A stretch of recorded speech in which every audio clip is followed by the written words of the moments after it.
Next जो lecture है physics के अंदर, उस लेक्चर में मैंने यहाँ 4 टॉपिक लिए हैं फिजिक्स के सेकेंड और थर्ड चैप्टर से रिलेटेड। मैंने इसमें एक तो लिया है वेलोसिटी का कॉन्सेप्ट, दूसरा लिया है एक्सीलरेशन का। तो वेलोसिटी के अंदर मैंने 2 तरह की वेलोसिटी यहाँ पर रिप्रेजेंट की है, एक तो एवरेज वेलोसिटी, दूसरी इंस्टेंटेनियस वेलोसिटी। तो पहले मैं एवरेज की बात करूं तो वेलोसिटी का मतलब होता है कि rate of change in displacement. तो एवरेज वेलोसिटी में कहीं कोई प्रॉब्लम वाली बात नहीं है। V average equal to delta s upon delta t, इस तरीके से आप इसको रिप्रेजेंट करें।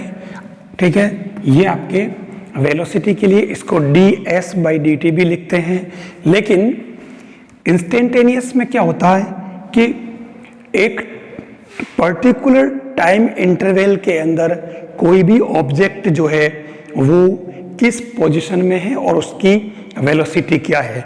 तो पर्टिकुलर टाइम इंटरवल हम लेते हैं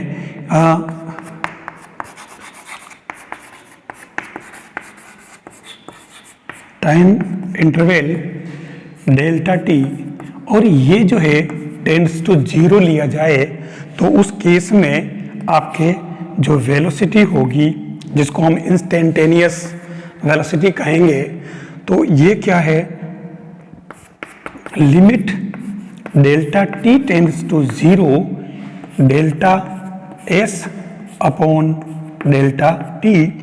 दिस इम्प्लाइज जैसे ही ये लिमिट हटेगी, ये डेल्टा जो है वो ds के अंदर कन्वर्ट हो जाएगा।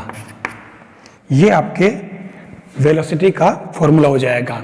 दोनों में डिफरेंस कुछ नहीं है। ये जनरल एवरेज की बात कर रहे हैं टोटल ट्रैवल के अंदर, और यहाँ पर एक कोई टाइम इंटरवल डेल्टा टी लेते हैं, उसके अंदर है।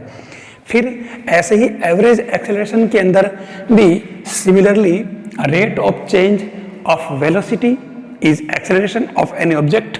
तो ये हो जाएगा acceleration average equal to delta v upon delta t। this is average acceleration। and instantaneous में क्या हो जाएगा, particular time में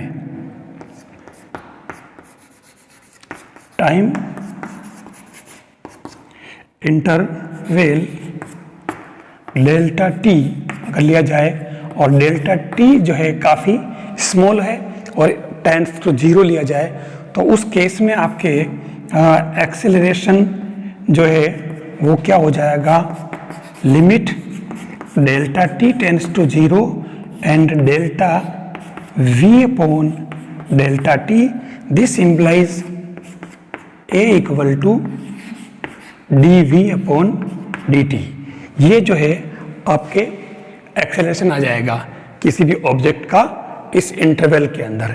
अब इसके अंदर इसको थोड़ा अपन आगे और ले लेते हैं कि a equal to d v by d t and d by d t, v की वैल्यू अगर अपन पुट करें तो ये हो जाएगा ds बाई डी टी। तो ये हो जाएगा d2s by d T to.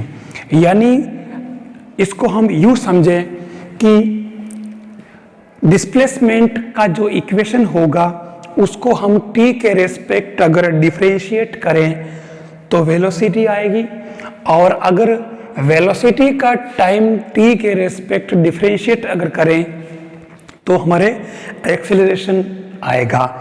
फिर हम इसको यूं भी कह सकते हैं कि डिस्प्लेसमेंट का डबल डेरिवेटिव निकालें, डबल अवकलन करें, डबल डेरिवेटिव्स निकालें तो भी हमारे एक्सेलरेशन ही आएगा।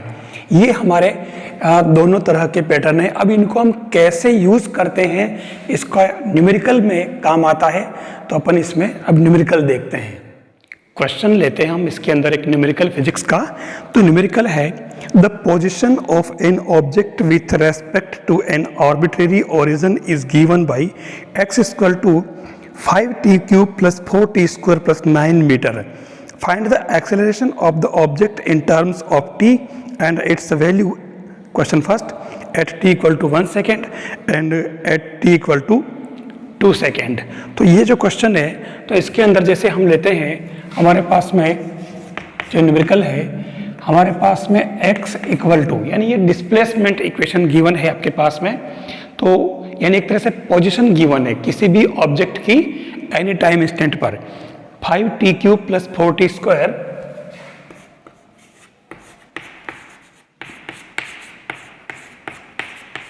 Plus 9 metre. ये जो है x यानी कि यहाँ डिस्प्लेसमेंट है और t टाइम है। तो उस केस में अब हमें यहाँ पर वेलोसिटी और एक्सेलरेशन फाइंड करना है। तो हम सबसे पहले नंबर 1 वेलोसिटी लेते हैं।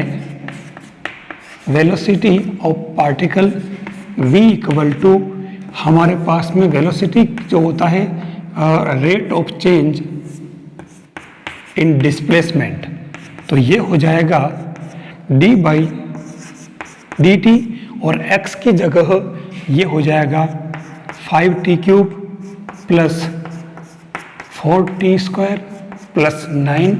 हम इसका अलग अलग d बाई डी टी निकालेंगे।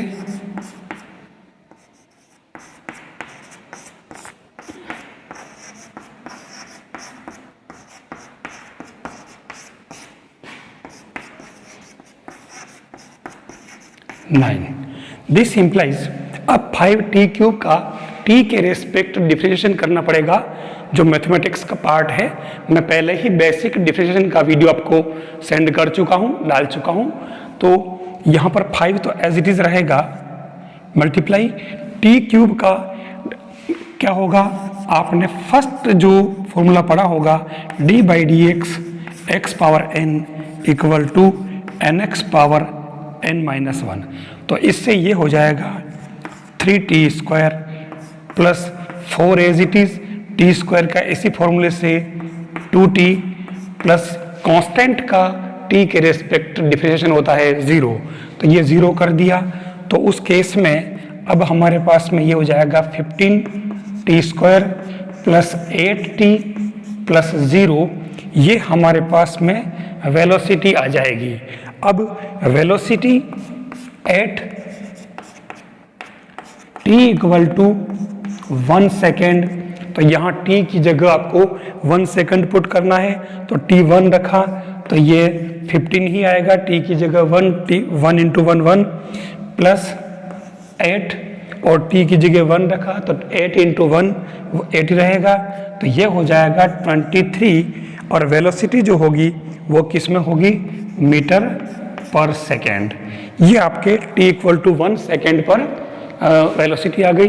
अगर हमें यहीं पर ये चीज़ वापस अपने को velocity at t equal to 2 second पर लेना है, तो इसी के अंदर आप 15 की जगह 15 एज इट इज और t की जगह आप 2 पुट करें, प्लस ये जो है 8t, तो 8 की जगह आप 8 एज इट इज कर दें, मल्टीप्लाई बाई 2 और बाकी आगे 0। तो ये इसको सोल्व करोगे तो ये क्या हो जाएगा 4, यानी कि 60 प्लस 8 2 जा 16, तो ये हो जाएगा 15 इंटू 4 प्लस 16, तो ये 76 मीटर पर सेकंड इसके अंदर आ जाएगा। फिर हम बात करें दूसरी बार, अब इसमें नेक्स्ट जो पार्ट है वेलोसिटी के बाद में, ये हमने वेलोसिटी फाइंड कर ली है पार्टिकल की। अब लेते हैं अपन सेकंड पार्ट में इसका एक्सीलरेशन। तो एक्सीलरेशन के लिए हम velocity rate of change in velocity, तो वो होता है एक्सीलरेशन। तो acceleration a equal to rate of change d by d t, rate of change in velocity, तो ये हो जाएगा v बाई डी टी। और वेलोसिटी की जगह हमारे पास जो फाइनल रिजल्ट आया था ये 15t² प्लस 8t, तो ये 15t² प्लस 8t। आप इसका separately d by d t निकाल लें at d by d t t, this implies 15 और t का हो जाएगा 2t एट, और t का t के रेस्पेक्ट 1, जिस तरीके से x का x के रेस्पेक्ट 1 होता है डिफरेंशिएशन, वैसे ये हो जाएगा 30t प्लस 8। अब acceleration at t equal to 1 second, तो ये 30 इंटू 1 प्लस 8 यानी कि 38 मीटर पर सेकेंड स्क्वायर। अब एक्सेलरेशन जो है यहाँ सेकेंड स्क्वायर हो जाएगा क्योंकि टाइम अपॉन में 2 बार आ चुका है। और दूसरा acceleration at t equal to 2 second, तो यहाँ t की जगह 2 रख लें, तो 30 इंटू 2 प्लस 8, तो 68 मीटर पर सेकेंड स्क्वायर। इस तरीके से डिस्प्लेसमेंट इक्वेशन को आप एक बार x के रेस्पेक्ट या t के रेस्पेक्ट डिफरेंशिएट करें तो वेलोसिटी आएगी, और फिर उसमें t की जगह जो भी सेकंड, 1 सेकंड 2 सेकंड जो भी दे रखा हो आप उसे पुट करें तो इससे वेलोसिटी आ जाएगी। फिर उस वेलोसिटी का t के रेस्पेक्ट एक बार फिर से डिफरेंशिएट करें तो उससे ये एक्सेलरेशन आ जाएगा। तो इस तरीके से हमारे पास में यहाँ पर डिस्प्लेसमेंट इक्वेशन, इसको हम डिस्प्लेसमेंट इक्वेशन कहें या फिर पोजीशन ऑफ पार्टिकल्स और object at any time instant T या डेल्टा टी, तो उससे हम आगे बढ़ करके और इस तरीके से न्यूमेरिकल कर सकते हैं।